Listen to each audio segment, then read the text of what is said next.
Care about, so I do another video today. So I went ahead and downloaded Fedora 20. Just kind of play around with it, considering that Red Hat just released a new release candidate for Red Hat 7. And unfortunately, that's still downloading on my other PC right now as we speak, because Red Hat servers are extremely slow. So they told me it's going to take 2 days. I repeat, 2 days for it to download. So hopefully I'll be able to get that download and install on a VM or this machine where I can do a screen record and have a video for you in the near future. So for now, I have to set up with Fedora 20, which is now loading. So of course I typed in my password for this machine, for this VM, sign in. And of course, you guys have actually followed me on YouTube. You know I've actually done a few videos in the past on Ubuntu, Linux Mint, and a little bit on Apache instead of the Apache server on your Linux machine. So today I said it's not that much different to show you guys Fedora's interface. And one thing you'll notice that it is very much unlike the old school version of Fedora or even the old school version of Red Hat, which pretty much relied mostly on KDE. This one actually is more like XFCE, where it's a very minimalist desktop. So you can see everything's come up and it's almost virtually nothing on the desktop itself. Some people like to say it's nice to get a nice and clean look, and so on. However, it becomes irritating trying to find stuff. Metro, but anyway, so to actually find stuff to get it up and running, you have activities right there in the far left corner. Then you have this drop down right here in the far upper right corner. Let this thing actually load. So basically, this is where you can actually adjust your volume, and we actually do your lock screen, go to settings real quick, and then shut down. So I go to activities, show you some stuff that's on here. Let it load up. So basically, it's almost an inverted version of the start menu. So basically, click that, and this comes up. I'm sorry, make the application show up and then make them disappear. If you notice, this should look very familiar for those of you that have used an Android device in the past. Kind of reminds you of the home button on your Droid. So here you go to all your applications.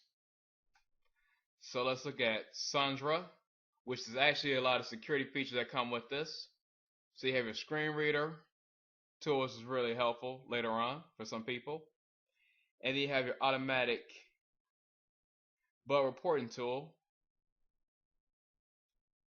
No problems with found, obviously. It's a fresh installation, so shouldn't find anything on there. Click the button, it looks like the Droid home button again. Go back to Sandra, aka their security stuff. So here you go to your network connections, configure your firewall, and of course, SE Linux troubleshooting, just like this. It's not going to show anything at this moment because it's a brand new installation. And for those of you that need more information, here are the release notes for this version of Fedora. Hopefully Red Hat does the same thing. So of course I go to utilities. And this basically should go everything that you would normally get to on the utilities of any version of Linux. And most important part of any Linux distribution is the terminal. And for you guys that have watched my old videos, you already know the drill. If you want to do something at super level, you type in SU. Then of course you type in the super user password. And don't ask me what it is on the machine because it is a VM. And actually, to be brutally honest, there's no way I'm giving people my passwords over the internet, even if it's just for a virtual machine. Of course, you do the cd / directory, so I type BIR to see what's in here, or ls. Then ls 86 on the hidden folders. So you can see a little more stuff did pop up there. Kind of off to the side, nothing too important. Just saying, hey, guess what? There's extra room in here. So yeah, I'm not gonna bore you guys to death. You've already seen this in my past videos. Yes, close the terminal.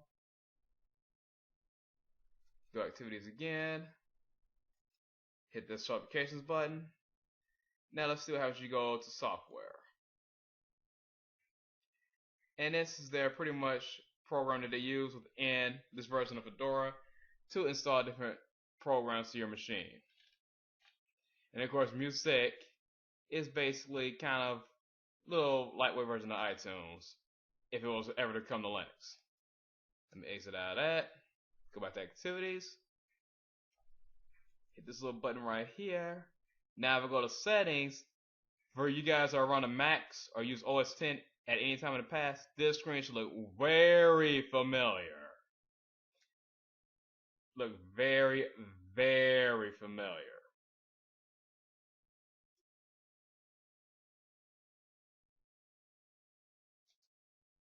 Close that. And one more thing I want to show you guys. Go back to Soundtrack. I think they had the... Okay, it wasn't there. It was actually under Utilities, I believe, where we had the shared desktop or remote desktop.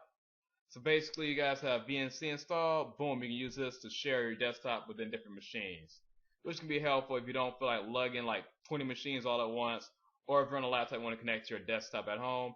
And of course, I also have a video on that as well on my channel. Help advice goes to the right page. Okay, NSBDetroitProfessionals.org. You guys may want to check this out. Highlight it.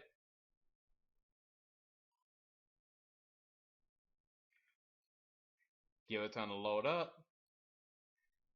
And for the meat and potatoes of this presentation, I thought I'd let you guys know that NSB, which I'm a member of, will actually have their next general body meeting next week, Thursday, June 12th, from 5:30 to 8 p.m.